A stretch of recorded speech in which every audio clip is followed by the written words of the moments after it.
Hello and welcome to a brand new series where I'm going to be going over the Demon Lords of the Out of the Abyss campaign series that I am currently running, but more specifically, the Demon Lords and Encounters themselves. I will be discussing in today's video Zuggtmoy, the Demon Queen of Fungus, the encounter we had with her, the battlefield, how I ran it, and the overall resolution of it. Now, I hope you enjoy this because I don't really know how I'm going to structure the format. Now, just take a moment and understand that this is a brand new series and I'm just going to be improvising as much as I can. Obviously, there will be some really cool edits that make it a bit more streamlined, but I honestly don't know how I want to approach this.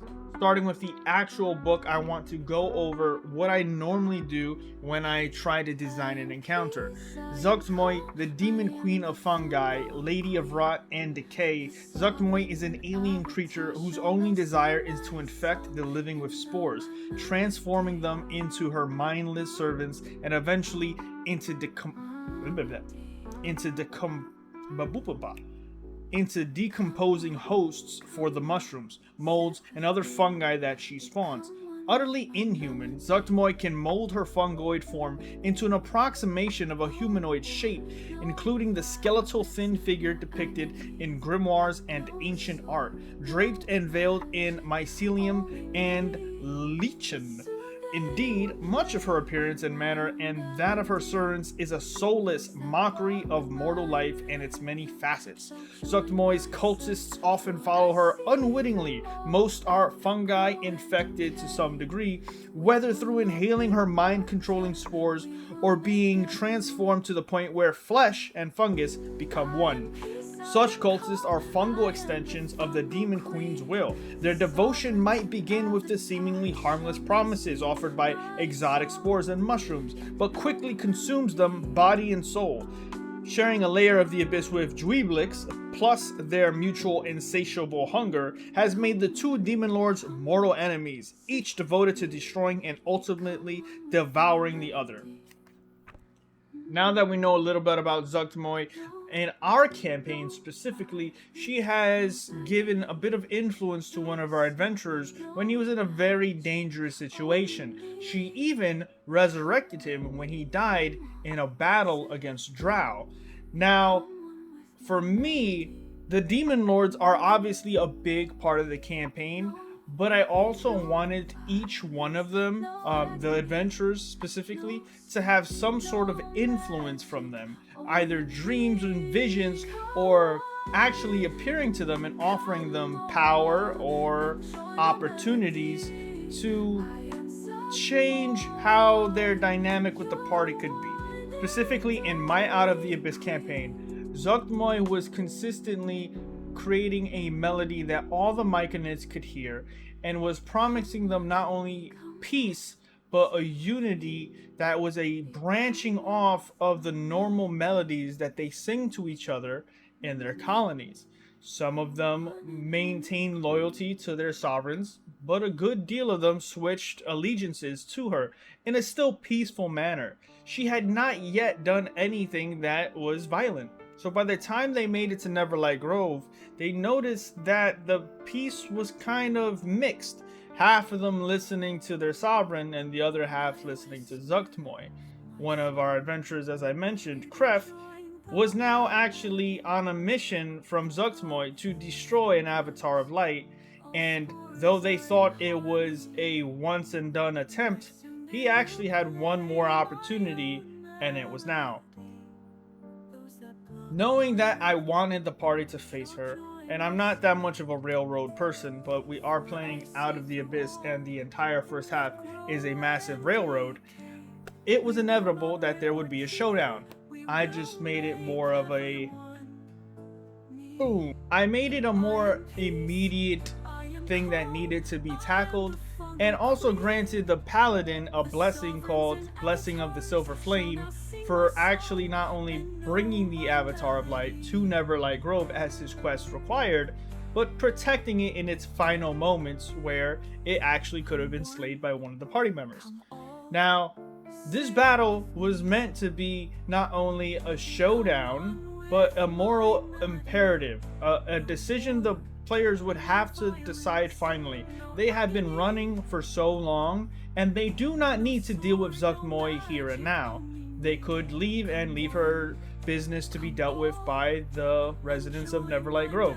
But I wanted this to be not only a mix of a brand new chapter in their Underdark adventure, but I wanted it to be the beginning of them taking the fight to the Demon Lords.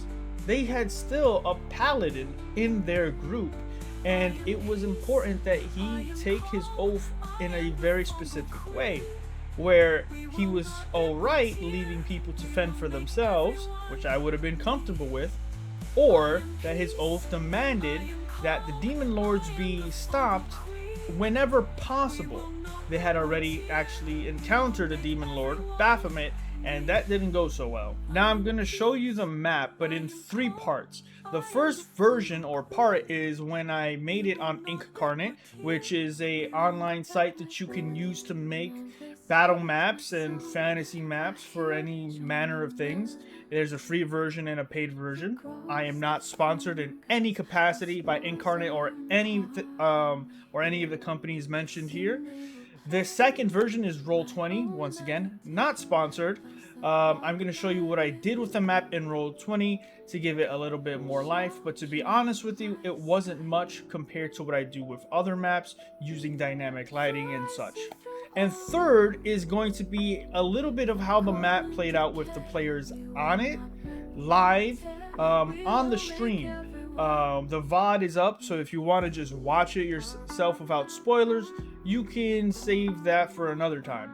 But we'll start with Inkarnate, and then I'll move from there. Okay, we are now on Inkarnate, which doesn't give it immediate justice, zooming out from here and just showing you a image. But what I want to highlight on Inkarnate over the others is the amount of objects or potential things that are interactable on the map. For example, these trees here, these stones, these makeshift boulders, these are opportunities for people to take a stealthy approach, use cover, or in some off chance, creative rule of cool ways, figure out something on their own and then bring it to my attention. They would be entering from here, the cave entrance. I can't double tap on this, but I'm pretty sure you can notice that. They will be entering here. I typed in cave entrance because sometimes players need a little bit of a visual aid. And starting here, they would see that there were multiple paths that could get them to Zuggtmoy, which is this massive fungal mushroom, and it's very iconic to Neverlight Grove. And in the design of this, I wanted it to be a little bit of a contrast, where they were leaving the cave entrance despite Neverlight Grove being very beautiful and having color. I wanted it to showcase them leaving the dull sort of grayness of the Underdark towards some kind of newer frontier, standing and facing the Demon Lords. And I have done this with other myconoids. I made the grass not only colorful, but a different assortment of colors. We have our blues, we have purples, we have a little bit of red, but entering from here, they would be able to come over this bone-like skeletal remains of this large serpent, trying to give some flavor to not only the lore of the world, keeping that fantasy element, but also showing the remnants of something extremely powerful is always a fun kind of gauge for the players to figure out the power scale of what they may be going up against. So, in this area, I would have some myconids denying them immediate passage. I knew I would have some myconids here, but I wanted 2 distinct battlefields. I wanted them to feel different. I like to work in sections. Like this is a section, this is a section, this is a section, you know, section, section, section. So that way, no matter where people are fighting or if they split the party, it feels unique. So that way, when they call out to their potential ally and say, hey, I need some help over here, I'm doing this, or you're doing that, I can't because there's a giant tree in the way. I always enjoy making maps like that. Secondly, I like to break the terrain up, not only with just things to hide behind, but potential environmental biomes that don't necessarily require any athletics or acrobatics checks to get over, but could, and more importantly, an opportunity again for the players to rule of cool me. For example, there is a stream of water, not so amazingly designed. It breaks apart here. This is high ground, but if they were to, and they do have a couple of users that can use lightning spells, I would have allowed them to not only electrify this stream of water, but potentially bait monsters onto it and then trigger, maybe, who knows, and maybe either double the lightning damage or just lightning damage for people in the stream would be max. I don't know that that's not necessarily something I'm just going to bring up to them, but I want to create as many possible exploitable benefits for the players. I used to call them treats. Sometimes I still do. I learned that from Runehammer on YouTube. Trust me, he is probably one of the best dungeon masters you could ever learn from. So please check him out. I had this wedding altar to instill more of that lore that is currently happening in the Out of the Abyss campaign, where Zuggtmoy is preparing for a wedding with Ari Malkos. We'll get the name right later, but she's trying to prepare for a wedding with this massive entity, and I don't think he's gonna be able to say. I don't think she's taking no for an answer.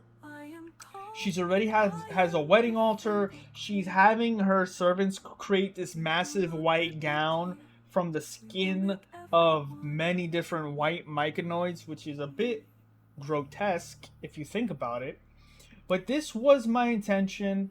I started here. I wanted this big kind of descending mushroom to represent Ygrimmorgus. Technically, Ygrimmorgus is way bigger than this. But you know, it's just for the battle map purposes, and technically this could just be one of many shrooms of that size. Anyway, to the point, I felt comfortable. I designed this first, then I went to the entrance, and I knew I wanted this second, so I started here. Then I kind of started filling it out. I like breaking the battlefield up like this. This was a really cool token to have, the big giant bone snake. Overall here, I thought I was gonna have earth elementals or something like that, or I forget what they're called, the kind of golem like earth creatures, the Durig.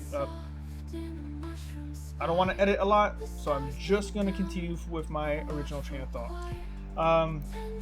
So yeah, this I think came out really well for what was gonna happen. It was gonna be a big showdown, plenty of space, plenty of opportunities to take advantage of the terrain, or potentially turn some of her allies against her. I don't know what they were gonna do.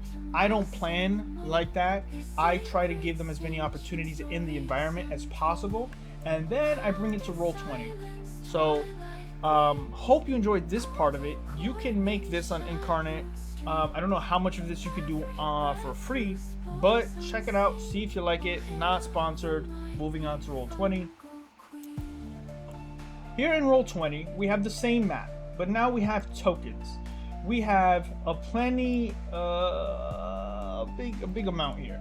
We have, and I'm going to start from the basics. We have 6 Myconid adults that have joined her side.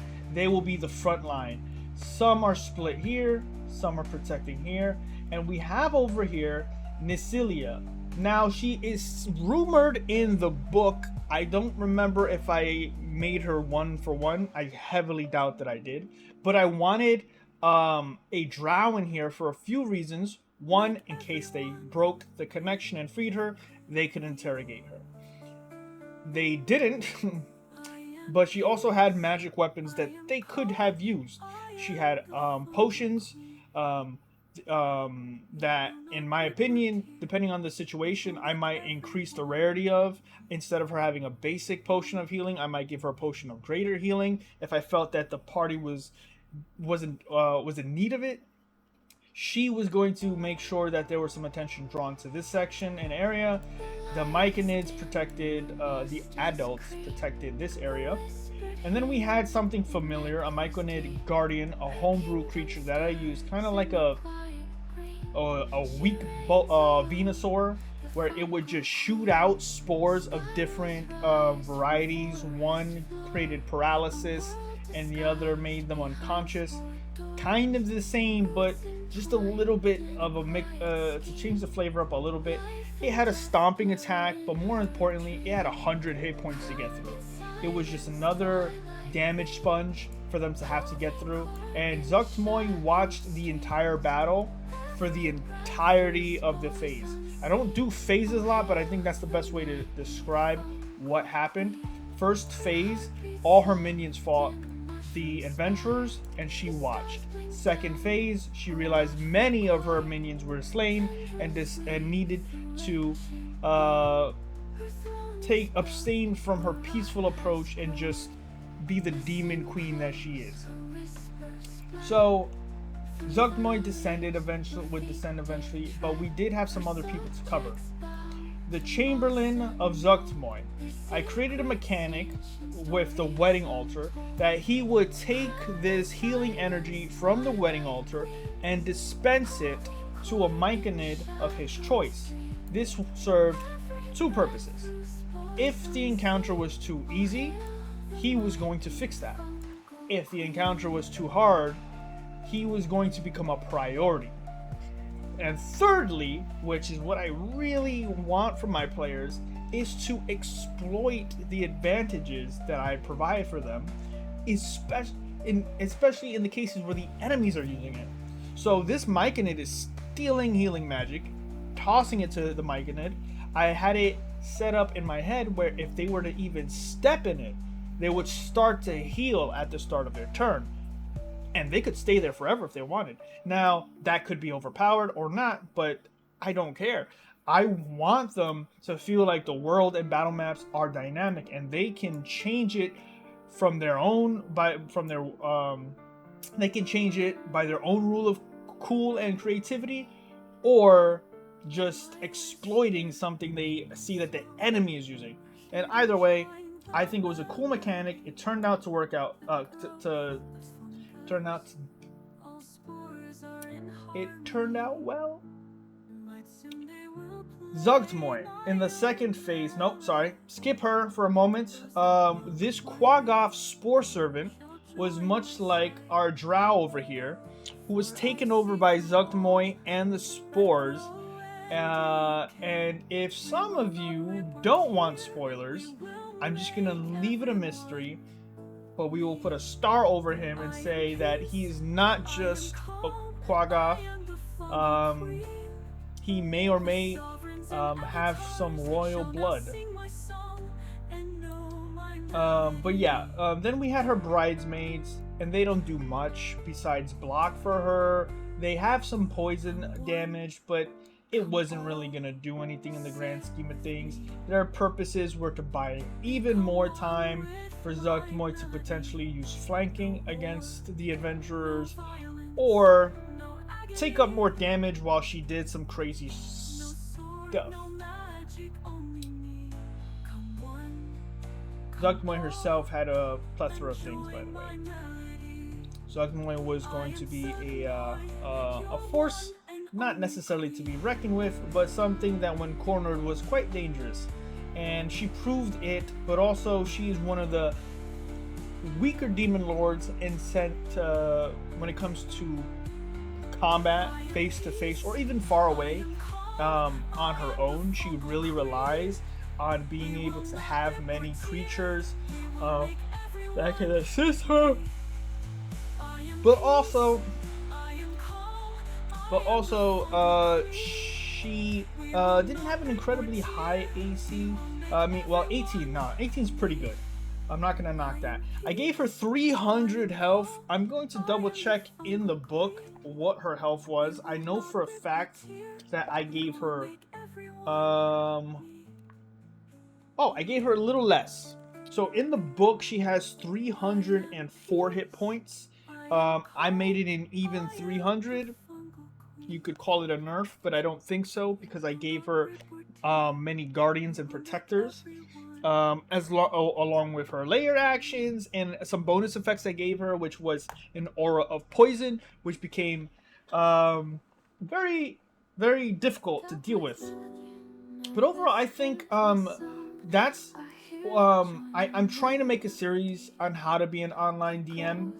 Maybe this will be one of the first videos. I don't think so. This will try to be specifically for the Demon Lords. But overall, this is something you should take into consideration when becoming an online DM. You have so many tools to not only make really interesting, diverse maps, but also interactable. They don't have to necessarily pull the tree down and knock it over and make it visually visible that they did that. But you can have all of these things look interactable by giving them a name. The wedding altar, having some glowing orbs on them, having a creature constantly throw heals out.